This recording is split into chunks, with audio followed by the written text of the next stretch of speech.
I never knew it was this simple to make curry chicken at home. I'm gonna share this recipe that my husband taught me, but of course, I put my own little twist on it. You start first with the vegetables. This is about half of an onion that I diced into small pieces.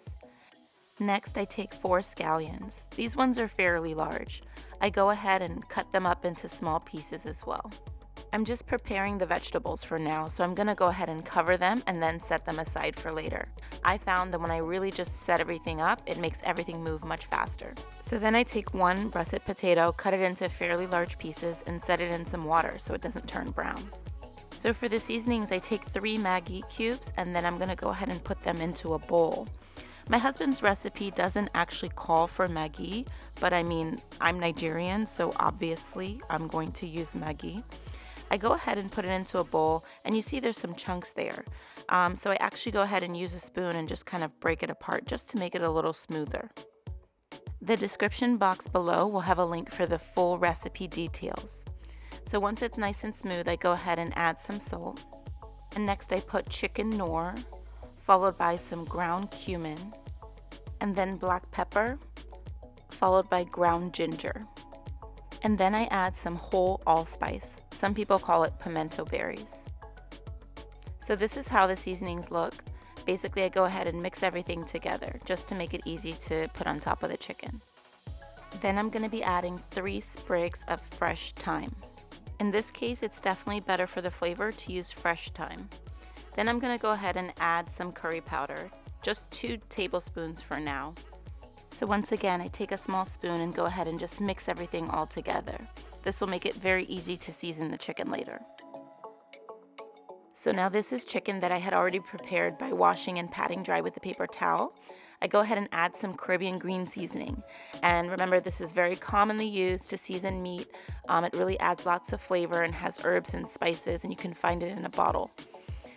So then I go ahead and add some minced garlic, followed by some vegetable oil. So I take a couple minutes and just go ahead and mix everything all together.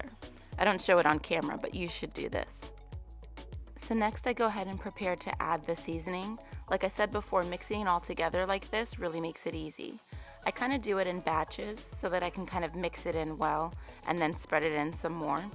I've tried throughout this recipe to kind of really simplify things so that it's a much easier recipe to make. So once I feel that all of the seasoning has really been mixed in well, I'm gonna go ahead and add back my chopped vegetables. So basically I go ahead and take the chopped scallions and I add that, and then the next thing is I add the chopped onions back. So then again, I take the time and really mix everything together. After I really finish mixing it together, I'm actually gonna marinate it. Now I'm someone who honestly doesn't really believe in marinating meat for most things. I'm embarrassed to say, but it's true.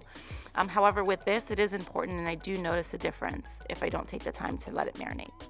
So once I have it all covered, I'm actually going to let it marinate in the refrigerator overnight.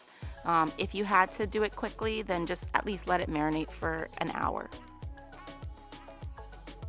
So now it's the next day and I take out the chicken and I see beautifully seasoned chicken that I'm gonna start to lightly brown in the oil.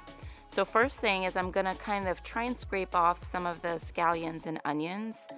This is not absolutely necessary, but it's what I prefer to do because I just wanna cook the vegetables later.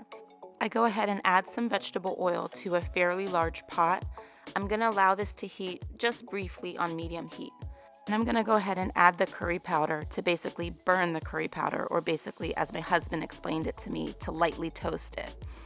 He made a point to explain that I have to stir it frequently and not actually allow it to burn. When I do this, it definitely smells, like an amazing curry flavor. Do keep in mind though that the whole house will smell like curry, so go ahead and open your windows and turn on any vents on high. So I go ahead and add the chicken to the pot. This is again just to kind of lightly brown it. Keep in mind that you don't want it to actually burn. I don't actually put in all of the chicken at once, just some of it so that I can kind of get some color. And I basically go ahead and do this in batches. I cook it for a few minutes on each side before I go ahead and turn it. If you notice that it's getting too brown, as it is for me right here, then go ahead and turn down the heat. So after cooking each piece of chicken for just a few minutes on each side, I feel that it's adequately browned and I go ahead and take it out of the pot. Then I'm gonna go ahead and add some more chicken, again, back in batches. I do again try to take off some of the scallions and onions before I add it back to the pot. If you ever feel that you need more oil, you can add more oil, but usually for me, the initial amount that I added is sufficient. Don't worry about doing this browning step for too specific a time period because at the end of the day, it's not meant to cook right now, just to brown. It's a really interesting thing that I notice my husband does when he's making Caribbean food. This browning process is similarly done when he makes stewed chicken or oxtail. So now you have all this beautifully browned curry chicken. Set it aside and add just a bit more vegetable oil to the pan so that you can go ahead and cook the rest of your scallions and onions that were previously set aside in the bowl. I go ahead and add them all back. And again, I'm just gonna lightly saute them just for a few minutes or so. Once I've let them cook for a few minutes, I'm gonna go ahead and add back all of that chicken that I had browned. Then to the same bowl that housed this chicken, I'm gonna add some hot water and add that to the pot to help it cook. It's important that this is hot water because you don't wanna drop the cooking temperature. You don't need to add too much water. My suggested amount is 2 cups. You go ahead and mix everything together and then I'm gonna be covering it and allowing it to cook. You're going to let it cook for about 15 minutes on medium-high heat. So when you uncover it, you'll see that it's coming along beautifully. You go ahead and mix it around some more, and then you're gonna add the potatoes. Remember, the potatoes we had set aside in cold water, that was just so that they don't turn brown. You're going to remove them from the water and then gradually add them to the pot. It is better for these pieces to be fairly large, like I had cut them here.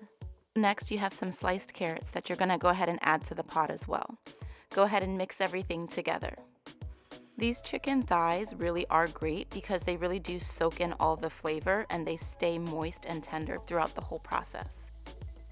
So you're gonna again cover the pot and this time turn the heat down to medium-low and allow it to cook for 12 to 15 minutes.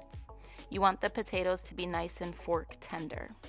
You can see the curry gravy is already starting to thicken, which is great. You can also smash potatoes if you feel that it's not thick enough.